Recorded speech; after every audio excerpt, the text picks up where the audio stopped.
무려 45년 만에 그것도 문민정부가 출범한 지 한 세대가 지난 시점에 비상계엄이 선포될 거라고는 그 누구도 예측하지 못했습니다.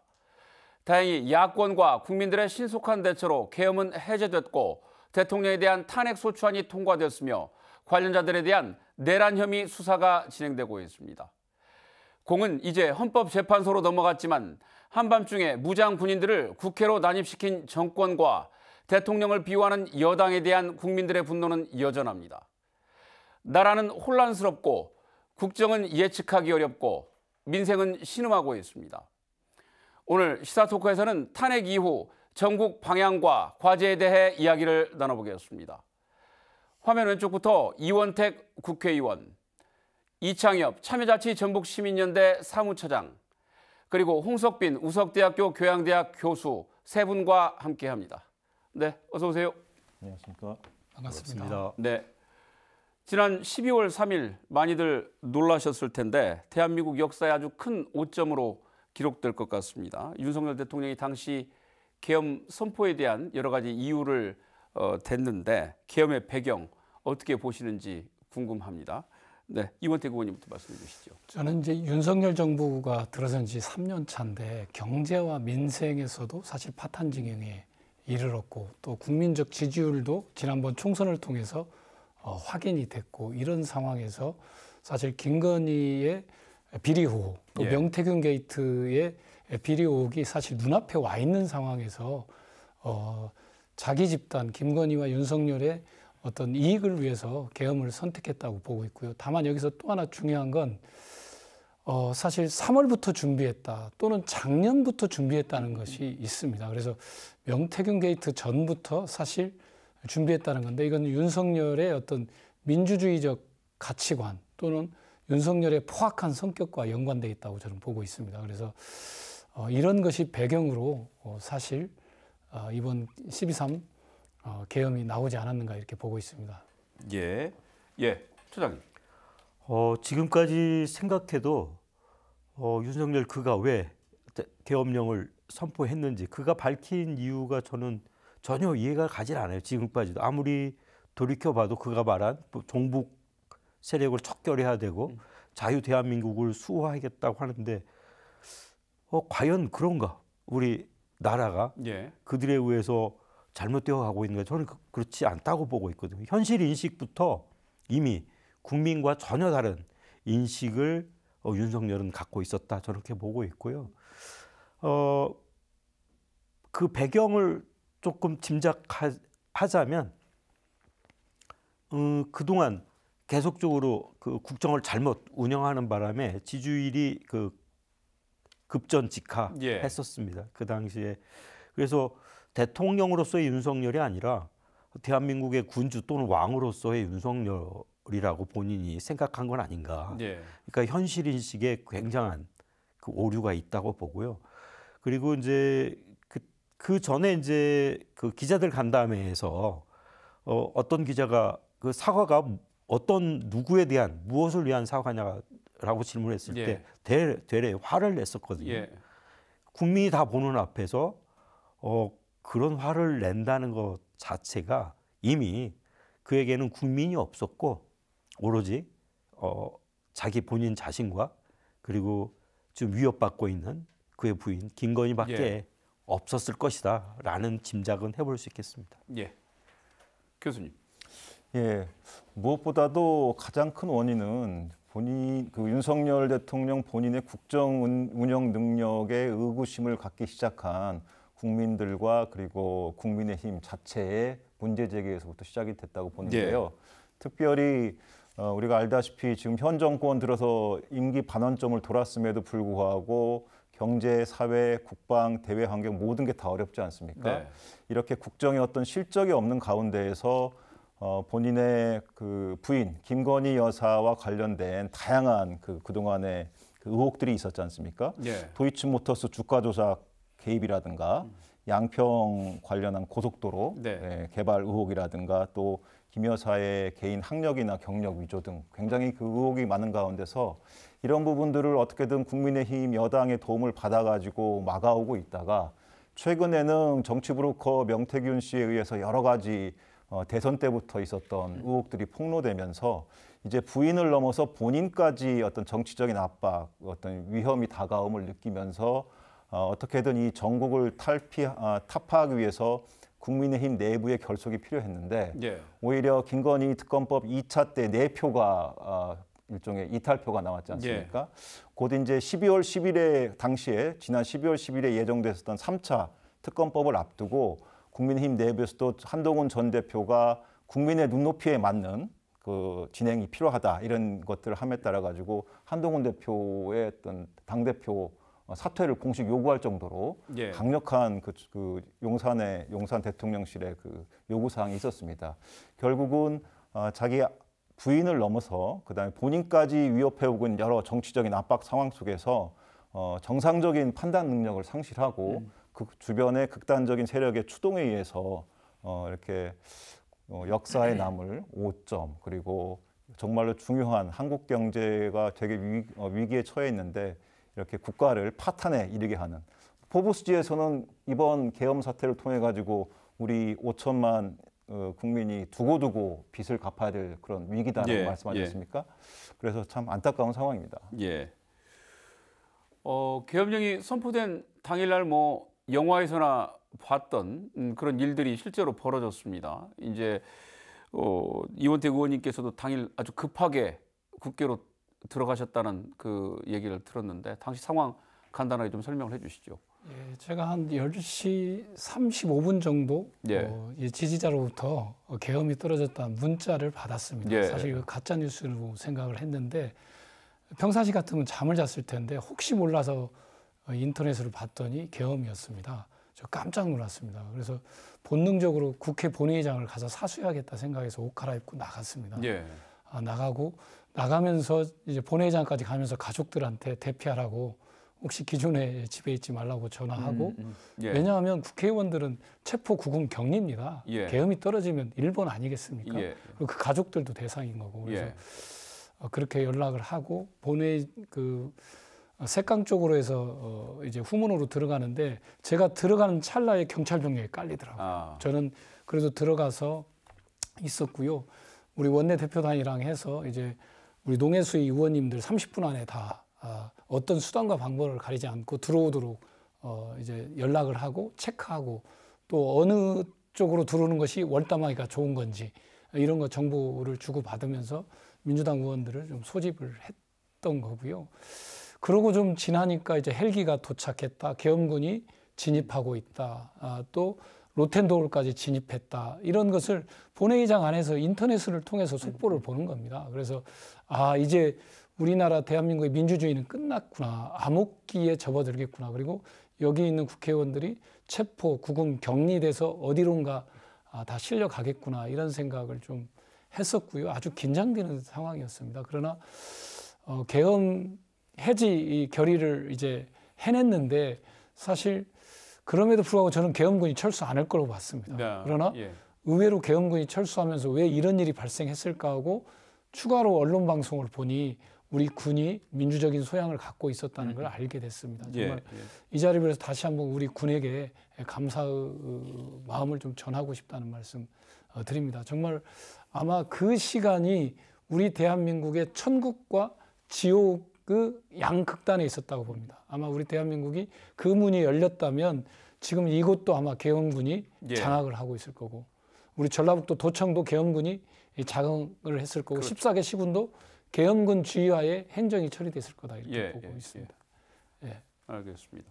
뭐 조금 전에 홍 교수님께서 잠깐 언급해 주셨습니다만 포브스지 그 보도 말씀해 주셨는데 어쨌든 아주 그 엄청난 일이 빚어지면서 대한민국의 정치나 경제가 상당히 후유증이 지금 불가피한 상황이 됐습니다.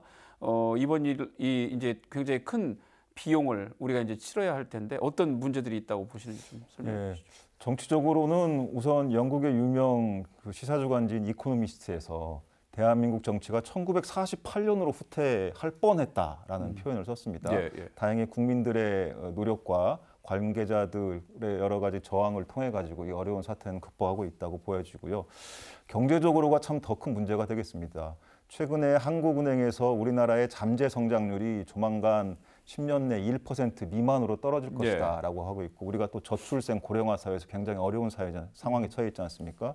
특히나 내년 1월 20일에는 트럼프 대통령이 취임을 합니다. 아시다시피 보편 관세 10%, 중국에 대해서는 60%까지 매기겠다 하면서 관세를 매기면 우리나라 경제는 한마디로 전체 GDP 소득의 80% 이상을 해외 부분에서 얻어내는데, 우리나라 상품이 관세를 막고 미국 시장이나 해외 시장에서 들어가게 되면 가격 경쟁력을 상실하게 됨에 따라서 그야말로 올해야 뭐 수출 수입 무역 거래량을 최대치를 찍었다고 치지만 내년에는 이제 급감할 가능성이 높다라는 것이죠.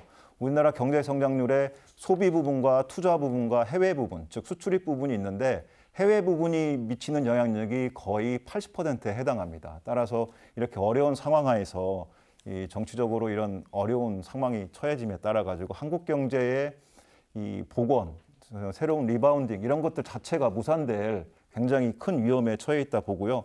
특히나 이제 러시아 우크라이나 전쟁, 그다음에 이스라엘 하마스 헤즈볼라 전쟁도 진행되고 있고, 중국 경제가 지금 부동산 등 여러 가지 것들로 인해 가지고 하방 지금 상태에 있습니다. 경기가 계속 침체될 것으로 보이고요. 그에 따라서 수출로 먹고 살아야만 되는 소규모 개방 경제인 한국 경제 입장에서 보면은 이번 계엄 사태가 가지고 온 것은 그야말로 경제적인 어떤 어려움을 넘어서 구조적으로 우리나라 경제를 30년 이상 후퇴시킬 그야말로 역사에 큰 죄를 지을 있어서는 안 될 행위였다라고 판단합니다. 예. 다음 주제로 좀 넘어갈까 싶은데요. 최근에 달라진 집회 풍경이 나라 안팎에서 아주 큰 화제가 되고 있습니다. 최근에 이제 전주에서 열린 여러 가지 영상을 보면 우리 이창엽 차장님께서도 매번 참석을 하시는 것으로 그 화면상에 보여지던데, 가서 보시니까 과거하고 어떻게 다른 것을 좀 피부로 느끼실 수 있었습니까? 어떻습니까? 일단 이번 아까 이제 천국과 지옥을 경계에 있었다고 우리 이원택 의원께서 말씀하셨는데, 지옥문이 한번 열렸던 거죠. 그 지옥문을 닫은 게 발빠르게 대처한 그 민주당 의원들 비롯한 야권, 그리고 일부 양심적인 국민의힘 의원들이고, 그다음에 국민에게 촛불을 겨누라 했던 대통령의 그 명령을 따르지 않았던, 자신의 부모에게 그 촛불을 겨누지 않았던 우리의 어떤 민주 소양을 갖춘 군인들이 이제 지옥문을 닫았다고 볼 수 있는데, 실제로 지옥문을 닫았던 가장 중요한 역할을 했던 건 국민이었던 것 같습니다. 그 소식을 듣고 바로 다 국회로 달려갔고, 그리고 계엄이 해제된 이후 그 다음 날부터 집회를 열어서 윤석열을 탄핵하고 내란숙의 윤석열을 체포 구금하라라고 외쳤던 이제 국민들 덕분에 현재는 지옥문이 닫혀 있는데, 이게 완벽히 닫혀 있는 것 같지는 않지만 현재까지 이제 그렇게 돼 있는데, 이런 엄중한 상황에서도 지금 집회에 참여하고 계시는 분들은 매우 즐겁게 이 투쟁을 이끌어 나가고 계십니다. 그러니까 예전에 촛불 그러면 이제 평화를 상징해서 촛불이 집회의 어떤 상징처럼 돼 있었는데, 지금 이제 응원봉이 됐어요. 여기서 제가 그 열거하기 곤란한 많은 아이돌들, 그다음에 국민적 스타들을 응원하기 위해서 만들었던 그 응원봉들이, 불이 반짝반짝 그 빛나는 응원봉들이 지금 촛불을 대신해서 거리를 밝혀주고 있고, 그다음에 그 대열에 가장 많은 그 인원을 차지하는 분들이 20대, 30대 청년입니다. 물론 촛불 그러면 촛불 소녀였듯이 이번에도 역시 국가에 환란이 생기면 대한민국 국민이 전부 일어나지만 그 선두에는 늘 젊은이가 있었다. 그러니까 환란이 있기 전 우리가 세대 간 갈등도 있고 사회적 혼란을 경험할 때는 도대체 우리 대한민국 어느 방향으로 흘러갈까? 그것도 이제 의심했던 그런 기억들이 다 있을 텐데, 그렇지 않구나. 국가적 환란이 닥치면 그것을 제일 먼저 막아내고 그 문제를 해결하기 위해서 지혜를 모으고, 그 지혜를 모으는 현장을 어떻게 하면 좀 더 오랫동안 지속해서 그 해결 방책을 만들 때까지 투쟁을 계속할 것인가, 그러한 분위기를 이 젊은이들이 만들었고, 현재는 엄혹한 투쟁이지만 매우 시민들은 즐겁게 이 투쟁을 이끌어가고 있다. 이것들이 외신에서 주목하는 것 같아요. 예. 대한민국의 저력, 국민의 저력, 예. 그리고 그 환란을 극복해 나가는 그 즐거운 태도, 낙관적인 태도, 결국 민주주의가 승리하고 국민이 승리한다는 확고한 믿음이 없다면 그런 즐거운 방식의 투쟁은 아마 상상하기 어렵지 않겠나, 저도 그렇게 예. 바라봅니다. 예. 이원택 의원님, 그 지난 14일 날 어쨌든 두 번째 시도 끝에 탄핵소추안이 가결이 됐습니다. 이제 온 국민들이 지역별로 또 광장에 모여서 많은 그 바람을 가지고 통과되기를 기대를 했는데 어찌 보면 이제 4표 차이로 204표로 이제 가가 나와서 그 가결이 됐는데 당시 국회 분위기 어땠는지, 민주당 내부에서는 또 어떤 그 목소리들이 나왔는지 궁금합니다. 사실 1차 탄핵 시도 이후에 2차 탄핵으로 가면서 국민의힘 의원들이 국민적 저항에 부딪히면서 많이 돌아서는 걸로 보였습니다. 그러나 예. 탄핵 당일, 전날 당일 다시 국민의힘 의원들이 탄핵 반대쪽으로 돌아간다는 여러 가지 정보를 저희들이 들었습니다. 그래서 예. 사실 걱정을 많이 했습니다. 또 이러다가 2차 탄핵이 안 되는 것이 아닐까 걱정을 했는데 다행히 12명이 찬성을 해서 예. 탄핵이 가결됐습니다. 저희가 기쁘기는 했지만 환호성을 지를 수가 없었습니다. 사실 걱정이 많이. 왜냐하면 국민의힘이 여전히 윤석열과 내통을 하고 있고 예. 서로 협작을 하고 있다고 보고 있고, 저희들 말에 의하면 뭐 한 2주간 정도 시간을 달라 이렇게 요청도 했다는 얘기가 있는데, 여전히 국민의힘이 내란에 동조하고 또는 옹호하고 탄핵을 방탄하는 역할을 하고 있어서 이게 앞으로 윤석열 내란 수계를 구속하고 또 파면하는데 상당하게 지연하고 방해 공작이 심하겠다, 이런 생각이 좀 들었습니다. 그래서 국민의힘이 한동훈 대표를 비롯한 진정한 보수적 가치를 추구하는 그 일부의 국민의힘 의원들이 있지만 나머지는 사실 진짜 보수인지 또 민주적 가치를 지키려고 하는지 뭐 사실 저희들이 의심의 눈초리로 보고 있습니다. 그래서 앞으로도 그 영향이 권성동 체제가 들어섰는데 그 국민의힘 85명 정도가 똘똘 뭉쳐서 아마 계속 방해 지연 작전을 쓸 거라고 보고 있습니다. 그래서 저희들이 2차 탄핵이 되면서도 걱정을 했었는데 아마 지금 전국에서 그런 일이 좀 드러나고 있다, 이렇게 보고 있습니다. 헌법재판관 예. 지연 문제라든가 특검법 거부라든가 여러 가지 지금 방해 공작이 들어오고 있다고 보여집니다. 그런 게 걱정되는 대목이었습니다. 사실. 예, 예. 그 이제 연장선상에서 놓고 보면 이제 공이 국회에서 이제 헌법재판소로 넘어갔고 헌재가 어쨌든 180일 안에 이제 최종 결심을 해야 하는데, 뭐 과거를 돌아보면 노무현 대통령 때는 63일 만에 기각이 됐고 박근혜 대통령 때는 91일 만에 이제 인용이 됐어요. 방금 이제 이원택 의원님께서 말씀해 주신 것처럼 국민의힘에서 이제 여러 가지 뭐 반발이나 지연 작전 이런 것들이 우려되기도 하는데, 어쨌든 국민들 입장에서는 뭐 나라를 위해서는 최대한 빠른 시간 안에 바람직한 결론이 나야 한다라고 지금 다들 기원하고 있습니다만, 향후 전망 어떻게 보시는지 궁금합니다, 교수님. 예, 정치 사회적인 안전성을 위해서는 하루라도 빨리 탄핵 결과가 나와야겠죠. 예. 그리고 또 인용되는 것이 좀 마땅하다는 사견을 가지고 있습니다. 118일 이내에 결정이 나와야 되기 때문에 시점으로 보면 내년도 6월 11일까지입니다. 180일이요? 예, 180일이 되는 시점이 내년 6월 11일까지인데요. 그런데 이제 박근혜 전 대통령 같은 경우 인용이 될 경우에 91일 걸렸는데 사실 박근혜 대통령 탄핵 당시에는 박근혜 대통령 측으로부터의 일종의 법적, 제도적 또 뭐 법 재판과 관련한 이런 저항이라는 것들이 그렇게 심하지 않았습니다. 그런데 이제 우리가 어제 그 6개 법안, 농업 관련한 부분과 국회법을 비롯한 6개 법안에 대해서 한덕수 대통령 권한대행이 제2요구권, 소위 이제 거부권을 행사했지 않습니까? 예. 한덕수 총리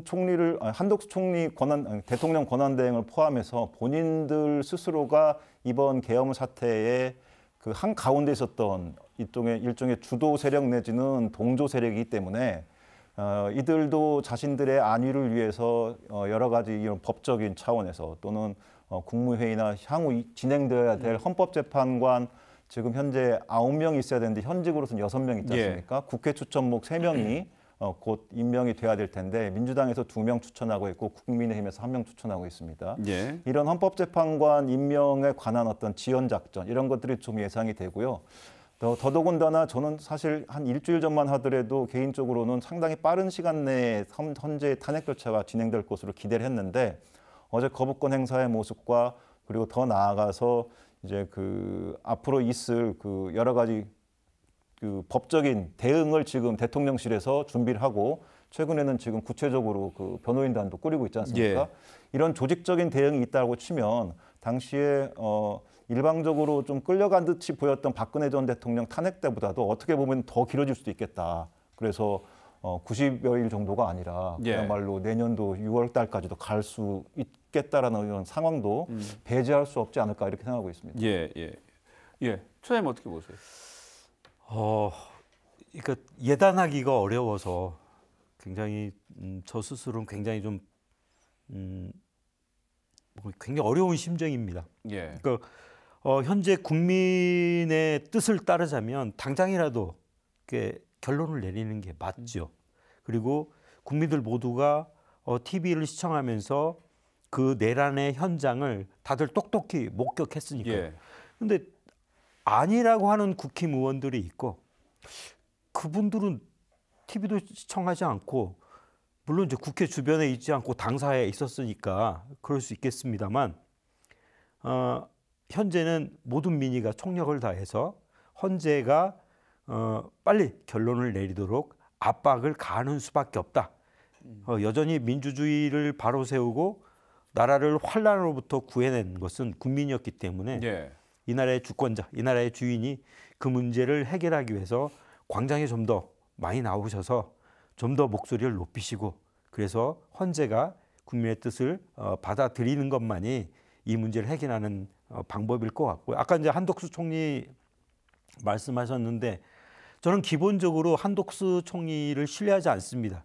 왜냐하면 오랫동안 공무원하고 잘나고 똑똑한 사람이 나라를 먼저 생각한 경우는 많지 않았기 때문이죠. 예. 대부분 어렵게 성장하고 그리고 주위의 어려움을 몸소 자신도 겪고 했었던 분들이 남이 아픈 것을 내가 아는 거지 본인도 아프지 않고 아프지 않았던 사람이 국정을 뭐 합리적으로 운영하겠다 저는 별로 신뢰하지 않습니다. 다만 그는 눈치를 보겠죠.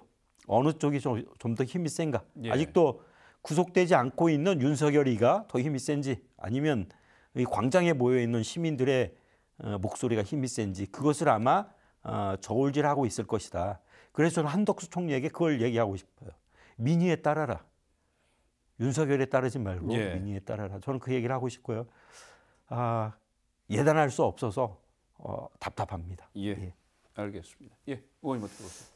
이제 헌법재판소는 이제 총 9명으로 구성돼 있고 6명 이상의 찬성이 돼야만이 예. 이제 인용이 될 수 있습니다. 그러나 현재 지금 딱 6명이기 때문에 사실 한 명이라도 반대하게 될 경우는 사실 탄핵 인용이 쉽지 않습니다. 그래서 국회에서 추천목 3명을 이제 추천해서 재판관에 임용이 돼야 되는데 사실 이번 사건은 박근혜 때는 여러 사건들이 들어가 있었지만 이번에는 내란 수괴에 대한 내란 사건입니다. 군사반란 사건만 들어가 있기 때문에 명쾌합니다. 그래서 통상적인 절차로 보면 지연과 방해의 전술이 있다 하더라도 사실 헌법재판소가 기준을 잡고 간다면 2-3달 아니면 저는 끝날 거라고 보고 있습니다. 왜냐하면 그 범죄 항목이 딱 정해져 있기 때문에 단일건으로 정해져 있기 때문에 그렇다는 말씀 드리겠고 비교적 증거와 정황이 많이 드러나 있다 이렇게 보여집니다. 그러나 여기에서 이제 지연되는 요인은 한덕수 권한대행체제에 있다라고 보입니다. 왜냐하면 헌법재판관을 이번 연말까지 2명을 더 사실 임명을 해야 됩니다. 예. 민주당 추천목하고 국민의힘 추천목에서 3명 해야 되는데 그 3명이 이제 임명이 돼야 하는데 과연 이걸 임명할 거냐 안 할 거냐라는 겁니다. 국회는 27일까지 추천 절차를 마칠 겁니다. 그러면 그 이후에 임명할 거냐 말 거냐가 사실 헌법재판소가 속도감 있게 제대로 재판하느냐 안 하느냐가 중요한 절차적인 요소가 될 거다 이렇게 보고 있습니다. 한덕수 권한대행이 내란을 모의하고 집행했던 집행 당사자이기도 하고, 그러나 또 내란을 진압하고 정리해야 할 또 국민적 요구가 있고 그걸 막아내야 할 어떤 책무도 있는 겁니다. 한덕수 대행이 사실 우리가 윤석열 대통령과 지금도 서로 수시 통화하고 있지 않을까. 예. 또 국민의힘과 서로 당정협의라는 어떤 틀을 통해서 서로 공동 대응하고 있지 않을까, 이런 의구심이 많습니다. 그래서 저는 한덕수 대행이 지금 살 길은 국민의 뜻을 따르는 길이고, 그건 헌법재판관을 임명을 해줘야 된다는 말씀 드리겠고요. 그렇게 된다면 아무리 방해와 지연 전술이 있다 하더라도 두세 달 안에는 끝나지 않을까 이렇게 보고 있습니다.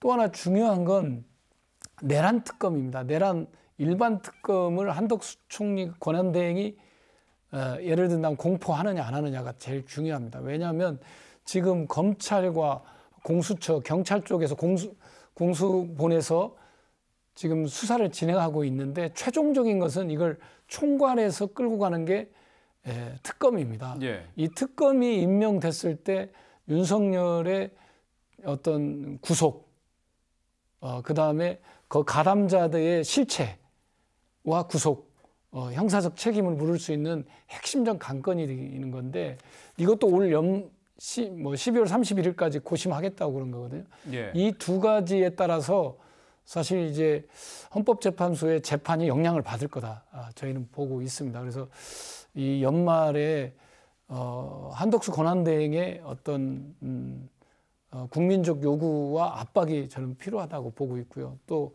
예. 제대로 된 판단이 필요하다고 보고 있고, 또 한편으로는 한덕수 권한대행이 헌법재판관을 임명하지 않은 상황이 올 수가 있거든요. 예. 그러면 6명 체제로 결국 인용을 해내야 됩니다. 예. 그래서 헌법재판소의 재판관들도 국민적 요구, 이 내란 수계 윤석열에 대한 명백한 역사적 객관적 사실에 입각해서 양심과 사명에 따라서 심판해 줄 것을 이 자리에서 다시 한번 또 예. 말씀드립니다. 예. 예.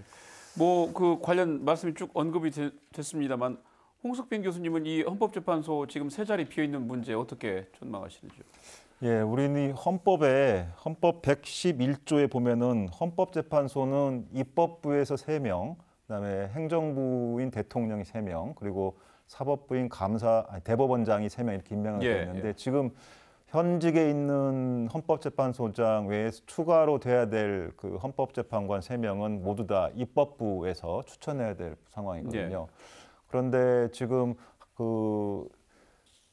여당과 야당 사이에 지금 부딪히는 부분이, 그 헌법상에 따르면은 입법부에서 추천하는 헌법재판관 3명은 추천이 됐을 경우에 인사청문회 과정을 통해서 최종 추천이 되면은 대통령은 형식적인 임명 절차를 하는 것으로 헌법에 규정되어 있기 때문에, 그것을 권한 대행하는 한덕수 권한 대행도 국회에서 추천한 헌법재판관을 즉시 임명해야 된다라고 하는 게 야당 예. 주장인데, 예. 지금 여당에서는 그 대통령의 권한 대행이 지금 대통령의 그 유무죄 판결, 소위 탄핵에 대한 인용 결정도 안 난 상태고, 내란에 대한 어떤 형사적인 소추도 아직 안 된 상태이기 때문에 대통령의 권한을 아직까지 행사할 수 있기 때문에 권한 대행이 해서는 안 된다라고 하는 게 지금 권성동 원내대표를 비롯한 국민의힘 주장이거든요.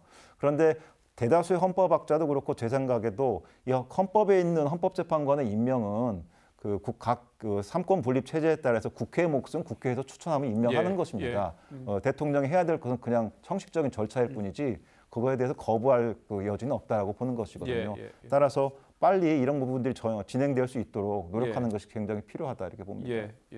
그래서 뭐 권한 대행에 권한을 놓고 또 저 갑론을박이 벌어지는 또 기현상이 빚어지고는 있습니다만, 이제 그 계엄 이후에 이 내란과 관련된 여러 가지 뭐 그 계엄과 내란에 관련된 위헌성의 문제랄지 사전 모의에 관련된 여러 가지 증언이나 뭐 그 증거들이 지금 속속 그 언론을 통해서 이제 드러나고 있습니다. 다만 이제 헌법재판소에서 법률적으로 판단을 할 때는 이제 법리적인 입장에서 이제 그 치중을 해서 판단을 하게 될 텐데, 이원택 의원님께서 보실 때는 어떤 점들이 가장 쟁점이 될 거라고 보시는지?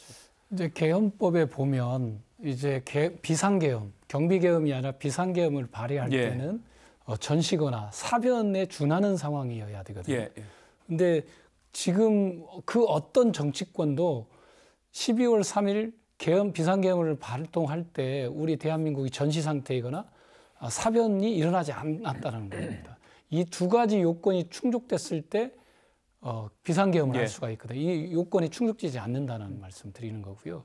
그래서 이게 유법적이다라고 제가 말씀드리는 거고, 두 번째는 뭐냐면 절차가 있는데 국무위에 심의를 거치게 돼 있고 행안부 장관이나 국방부 장관이 요청을 하고 국무총리를 거쳐서 하게 돼 있습니다. 대통령께. 근데 알다시피 이번에 긴급 현안 질의 과정에서 국무총리도 절차적, 실체적 하자가 있다. 국무회의가 아니다. 그렇게 한 적이 없다. 자기를 거친 적이 없다. 이렇게 얘기를 하고 있습니다. 이 절차적인 문제도 유법적이다 이렇게 보고 있고요. 또 형법에 보면 내란죄에 보면 국헌 문란 목적을 갖고 있었느냐가 핵심입니다. 네. 대통령이 뭐 내란을 이렇게 말이 안 되잖아. 이건 행정부 권력을 말하는 겁니다. 근데 행정부 권력이 예를 든다면 국회를 마비시키거나 또는 대법원을 마비시키거나 사법부를 마비시키거나 또는 선관위를 마비시키거나, 그러니까 헌법기관의 기능을 마비시키는 것도 내란에 해당이 됩니다. 이게 형법에 나와 있습니다. 명확하게. 왜냐하면 과거에 이승만이 자기 정권 연장을 위해서 국회를 해산시킨 적이 있습니다. 그래서 53년에 만들어진 내용들입니다, 이게. 그래서 국회 기능을 마비시키려고 군경을 동원한 거 아니겠습니까? 또 선관위도 마찬가지고 군경을 동원한 거 아니겠습니까? 그렇기 때문에 이건 국헌 문란 목적이라는 거예요. 국헌 문란 목적을 띠고 있고 군경을 동원했다. 이게 핵심적 요소가 될 거라고 보고 있고, 이게 이제 내란 목적이냐 아니냐, 국헌 문란 목적이냐 아니냐가 중요한 쟁점일 텐데, 이 세 가지 다 문제가 있기 때문에 내란과 군사 반란으로 규정될 수밖에 없다, 이렇게 저희들은 보고 있습니다. 예, 예, 알겠습니다. 이창엽 차장님, 우리가 지금 최근에 이 사안이 불거진 이후에 사실은 이제 뭐 검, 경, 공수처 각각의 기관들이 서로 앞다퉈서 뭐 압수수색 영장을 신청을 하고 또 뭐 출석 요구를 하고 굉장히 혼란스러운 상황이 빚어지다가 최근에 이제 뭐 조금 어렵게 윤석열 대통령과 뭐 일부 핵심 인사들은 공수처나 공수본 쪽에서 이제 하는 것으로 정리가 됐어요. 이 과정 어떻게 보셨는지요? 처음 장면에서 검찰이 강력한 수사 의지를 드러냈거든요. 그랬죠. 그러니까 내란죄는 검찰의 그 수사 대상이 아니기 때문에 그것마저도 공무원의 권한남용으로부터 비롯된 것이니 자신이 할 수 있다라고 주장하는 것. 그러면서 저는 이게 잘못되면 기소는 가능한데 나중에 재판 과정에서 그들이 수사한 것 그리고 검찰이 증거를 수집한 것 자체가 무효가 될 수 있어서 그런 걱정이 있었거든요. 근데 검찰이 적극적으로 나선 것에 대해서는 저는 이렇게 평가하고 싶어요. 검찰이 새로운 먹잇감을 찾았다. 그러니까 검찰은 이번 윤석열 정부에서 드러난 여러 가지 사실 중에 하나가 검찰이 국민의 검찰이 아니다라고 하는 거고, 검찰은 늘 그들의 입맛대로 법 위에 존재했었고 오히려 국민을 겁박해 왔다라는 것을 계속적으로 보여줬었거든요. 그것을 상쇄하려고 마음 먹었는지 어쨌든 모르지만 굉장히 적극적으로 수사를 해서 윤석열의 내란죄는 확실히 단죄될 수 있겠구나라는 좀 희망도 있었습니다만, 아까 말씀드린 것처럼 절차상 하자 때문에 결국 그게 무효가 될 수 있는 가능성이 있었습니다. 근데 이제 이번에 정리가 좀 됐죠. 공수본, 그러니까 공수처하고 경찰, 국가수사본부하고 그다음에 군 검찰까지 해서 이제 일원화되는 것 같고요. 다만 이제 군 장성 부분만 이제 검찰이 계속 수사를 하는 것 같아서 중요한 건 지금 현재 수사에 성과를 내고 있지만 정말 중요한 성과는 일단 윤석열의 체포와 구금입니다. 그게 이루어져야 제대로 된 수사, 그다음에 제대로 된 어떤 명확한 사실의 밝힘이 될 수 있을 거라는 거죠. 그러니까 윤석열의 구금이 지금 현재 권한되어 있는 행정부의 어떤 그 방향 설정도 좌우하게 될 거고, 그리고 국민이 요구하는 것 자체가 국민이 요구는 아주 간단한 거거든요. 내란을 일으킨 윤석열 수사를 위해서는 구금이 먼저다라고 하는 거예요. 예. 이제 그런 것들을 좀 깊이 생각해서 이 공조본이 빨리 윤석열을 체포 구금해서 수사를 좀 더 빨리 진행하는 게 순서다라는 네. 생각을 갖고 있습니다. 조기 대선이 현실화한다면 각 당의 어떤 변수랄까요? 또 중심 인물들 어떤 분들이 또 나설 것으로 이렇게 관측을 하시는지요? 일단 이제 조기 대선을 현실화한다는 걸 전제로 예. 말씀하셨는데 저희들은 조금 그걸 전제로 하기에는 조금 이르다 이렇게 보고 예. 있습니다. 왜냐하면 아까 또 제가 이제 사석에서 말씀드렸지만 사실 윤석열 내란 수계하고 군 쪽에서 사실 예비적으로 음모하고 가담했던 정도가 계속 확장되고 있습니다. 그리고 윤석열은 반격의 기회를 노리고 있거든요. 그래서 그 부분이 앞으로 제2의 계엄이랄까 또는 물리적 충돌이랄까 이런 것이 완전히 정리된 건 아니라고 저희들은 체감하고 있습니다. 예. 그래서 첫 번째가 우리 한국 경제의 최고의 리스크는 윤석열이기 때문에 사실 윤석열을 빨리 내란 반란 수괴로서 체포 구속을 해야 된다. 이게 예. 첫 번째가 중요하다고 보고 있고요. 그 다음에 거기에 가담한 사람들을 색출하고 또 수사를 받게 해서 정리를 해줘야 된다. 이렇게 보고 있습니다. 이것이 정리되지 않으면 또 하나의 어떤 획책과 음모가 있을 수 저희는 있다. 이렇게 예. 보고 있고요. 또 하나는 사실 아까 우리 교수님께서 말씀하셨지만 대내외적 경제 여건이 안 좋지 않습니까? 중국 시장은 우리가 중국이나 러시아 예. 쪽 시장 다 뭐 박차버린 거고 동남아 지역도 마찬가지고 유일하게 미국 바라보고 있는데 미국은 관세 장벽을 높이고 있고 예. 뭐 바라볼 데가 없는 거 아닙니까? 우리 경제 자체가 상당히 잘못하면 블랭크로 확 빨려 들어갈 수 있는 것이기 때문에 저희가 이제 국정안정협의체를 제안했던 거고 또 그걸 수용하지 않기 때문에 일단 민생을 좀 챙기자 해서 민생 예산 추경을 예. 챙기자고 제안을 하고 있다는 말씀을 드리는데 사실 내란에 대한 엄벌을 원칙으로 하면서 민생을 경제를 챙겨가야겠다 이런 생각을 갖고 있다는 말씀을 드리겠고 대선 문제는 그것은 국민의 뜻에 따라 달려있다고 보고 있습니다. 그것은 헌법재판소의 인용 결과도 국민의 뜻을 반영할 거라는 걸 전제했을 때 국민의 뜻에 따라서 달려있다고 보고 있고요. 또 윤석열의 체포와 구속도 뭐 결국은 국민의 여망과 여론이 압박으로 작용할 거다 이렇게 보고 있기 때문에 저희들은 조기 대선의 여부는 국민의 뜻에 달려 있다고 보고 있다는 말씀 드리겠고 우리 당의 후보라든가 이런 것은 아직 저희들은 그런 얘기를 꺼내고 있지 않다는 말씀을 드립니다. 예. 예. 그리고 지금 이번 주 연말까지도 저희가 비상대기 체제를 유지하는 걸로 해서 저희들 국회의원들이 국회 경내대기를 중심으로 해서 대응을 해갈 예정이라는 말씀 드립니다. 그래서 예. 저희가 조기 대선을 전제로 해서 얘기하기에는 지금 넘어가야 할 산이 네.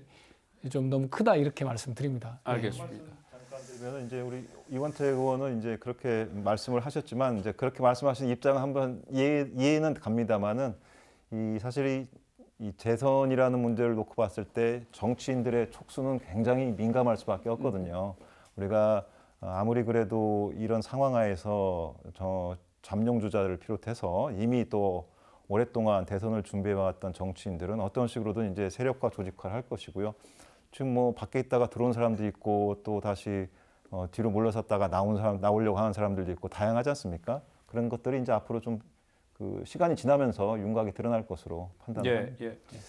저는 그 점에 있어서 그런 얘기를 하고 싶어요. 뭐냐면 지금 대선 얘기 꺼낼 때가 아니다 저는 보고 있습니다. 예. 말하자면 대선 얘기를 꺼내는 순간 누구의 정치적 이익을 위해서 내란이 진압되어야 되는가? 예. 내란이 완벽히 진압되는 시기를 어떻게 결정하는 것이 대선에 유리한가 불리한가 이렇게 따지게 되면 지금 국민에게 닥친 환란을 제대로 처리할 수가 없습니다. 그런 점에서 내란이 완벽하게 진압되기까지 그러니까 윤석열이 파면되고 형사 처벌이 되는 때까지 계속 이 문제에 집중해야 되는 거고 다만 이제 우리 광장에서는 이 문제에 집중함과 더불어 이제 이런 얘기들을 합니다. 예전에 촛불이 끝난 뒤에 시민들이 바라는 새로운 세계가 열렸느냐 이게 나라냐라고 비판했는데 예. 다음 정권이 정말 나라다운 나라였느냐 이제 그런 어떤 반성들이 있거든요. 그런 예. 점에서 이제 광장에 모인 분들이 우리 사회가 어느 방향으로 가는 거 맞느냐에 대한 예. 이제 토론들도 앞으로 계속 있을 거고요. 예. 조기 대선은 국면 전환용이다 이런 생각을 저희들은 많이 갖고 있습니다. 예. 그래서 조기 대선을 주장을 하는 것과 관련해서 국민의힘에 결국 이재명 대표한테 헌납하는 거 아니냐 이 논쟁은 사실 내란 수계 윤석열에 대한 엄중한 책임을 묻는데 국면 전환용으로 저희들은 예. 보고 있습니다. 그래서 제가 장담컨대 우리 민주당 국회의원들 지금 이 내란 사태를 진압하고 경제를 안정화시키는데 주력하고 있습니다. 그 누구도 어떤 라인에 뛰어들거나 그러지 않을 겁니다. 오늘도 우리 민주당 의총에서 지금 상황이 안정적인 단계로 진입했다고 저희들이 진단을 안 하고 있습니다. 예.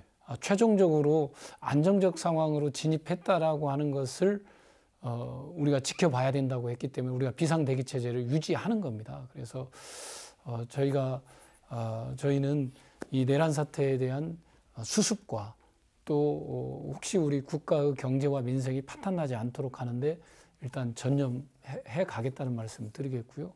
그런 과정으로 우리 민주당 국회의원 중에는 원외나 국회의원 중에는 없을 거라 이렇게 예. 말씀드립니다. 알겠습니다. 하시고 싶은 말씀들이 많아서 하다 보니까 이제 정리를 해야 될 시간이 벌써 훌쩍 다가왔는데요. 나라가 국민을 보살피지 못하고 국민들이 지금 또 나라 걱정을 하고 있는 그런 상황이 돼버렸습니다. 이번 사태 같은 어떻게 또 마무리돼야 하고 이런 일이 재발되지 않게 하려면 어떻게 또 어떤 논의들이 뒤따라야 한다고 보시는지 마무리 발언으로 간단하게 한 말씀씩만 부탁드리겠습니다. 의원님부터 해주시죠. 저는 이번 사실 이제 자유민주적 헌법에 보장된 자유민주적 질서라는 것은 정치 세력들이 정당을 만들고 또 국민의 지지를 받는 겁니다. 예. 그래서 경쟁도 하고 협력도 하는 거거든요.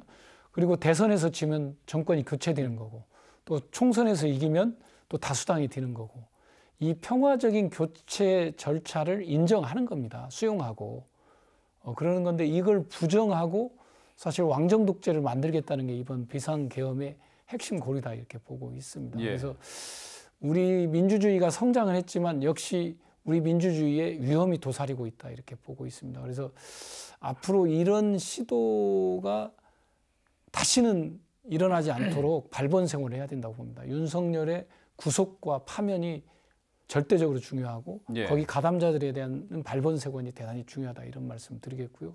두 번째는 사실 제도적 대책이 필요하다고 보고 있습니다. 군의 계엄령에 대한 사전동의나 또 사후 해제 절차라든가 이런 것을 보완 처리하는 부분이 있다고 보고 있고요. 또 하나는 위헌 위법적인 명령에 대해서 항명을 현행법으로도 할 수 있는데 그게 잘 진행이 안 되고 있습니다. 네. 이것을 좀 더 제도적으로 확실하게 보장을 해줘야 되지 않을까 이렇게 생각을 하고 있습니다. 그래서 계엄을 둘러싼 어떤 제도적인 변화가 저는 좀 필요하다 이렇게 보고 있다는 말씀 드리겠고요. 국민적으로는 우리 국민 여러분께서 저희 민주당도 부족한 점이 있지만 적어도 자유민주적 질서를 유지하고 발전시키려고 하는 정치 집단과 당이 있는 걸로 보이는데 그걸 옹호하고 또 내란을 옹호하고 동조하는 정당에 대해서는 국민 여러분께서 제대로 좀 판단을 해주셔야 된다. 그럴 때 우리 자유민주적 질서가 유지되고 발전할 수 있고 우리 경제도 번영해 갈 수 있다 이렇게 보고 있습니다. 예. 그런 점에 대한 어떤 국민적 교훈을 얻고 있다고 말씀드립니다. 네, 초장님. 탄핵소추안 그 제안 설명을 했었던 이제 박찬대 의원이 노벨상 수상자 한강에 네. 과거가 현재를 살릴 수 있느냐, 또 죽은 자가 현재 살 수 있느냐라는 예. 것에 대해서 작가가 이제 그거에 대한 의문을 가졌다고 했는데 예. 죽은 자 우리를 현재 살고 예. 있습니다. 그렇지 않았다면 이런 토론 자리도 우리는 예. 만들지 못했겠죠. 그 죽은 자 그리고 산 자 그 면면이 이어지는 한 고리는 이 대한민국을 사랑하는 국민 예. 그리고 자유 대한민국을 수호하고 앞으로의 자손들에게 자유국가 대한민국을 물려주겠다고 하는 국민들의 열망이 오늘 이 자리에도 허락하지 않았을까 저는 예. 그렇게 생각해요. 그래서 예. 국민은 늘 승리했기 때문에 승리할 것이다. 저는 그렇게 굳게 믿고 있고 예. 엄청난 일을 저지른 내란숙의 윤석열을 엄정하게 처벌하는 것만이 앞으로 이러한 일이 다시는 발생할 수 없을 것이다. 저는 그렇게 믿습니다. 그런 점에서 먼저 국민 여러분께 당부드리고 싶은 건 대란이 완벽히 진압될 때까지는 예. 광장에 좀 많이 모여달라라고 하는 말씀이고요. 그 국민의 힘이 결국 우리 민주주의를 살리고 대한민국을 온전하게 만드는 힘이 될 것이다. 저는 그렇게 생각합니다. 네. 홍 교수님. 예, 우리나라가 1960, 70년대에 엄혹한 군사정권 하에서 산업화의 성공, 압축 성장에 성공해 왔습니다. 1980, 90년대를 거치면서 민주화를 달성한 위대한 국가가 되었습니다.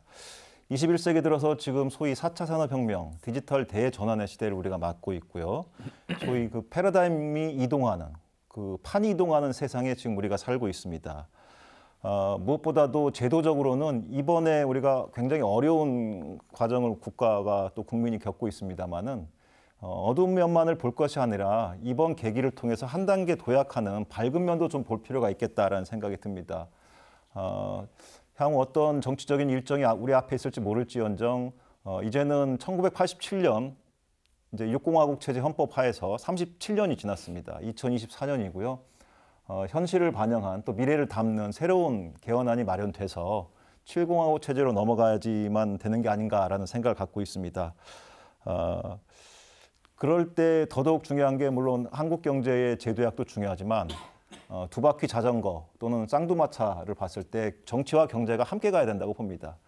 우리 한국 사회, 특히 한국 정치가 그동안 거의 정치 실종을 넘어 정치 사망이었다라고 국민들은 평가하고 계시는데 우리 정치도 한 단계 좀 발전이 돼야 되겠습니다. 나폴레옹은 정치인들은 희망을 파는 상인이다라고 했다고 합니다.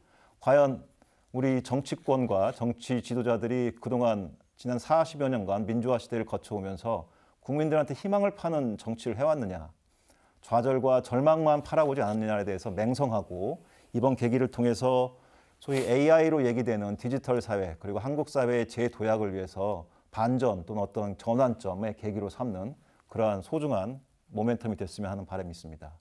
네, 오늘 말씀 여기까지 듣겠습니다. 나라 상황이 몹시 혼란스럽습니다. 헌법재판소의 최종 판단이 나올 때까지는 이 같은 상황이 불가피할 전망입니다. 이번 사태는 대통령이 국가의 명운에 얼마나 큰 영향을 미칠 수 있는지를 역설적으로 보여준 사건이 아닐 수 없습니다.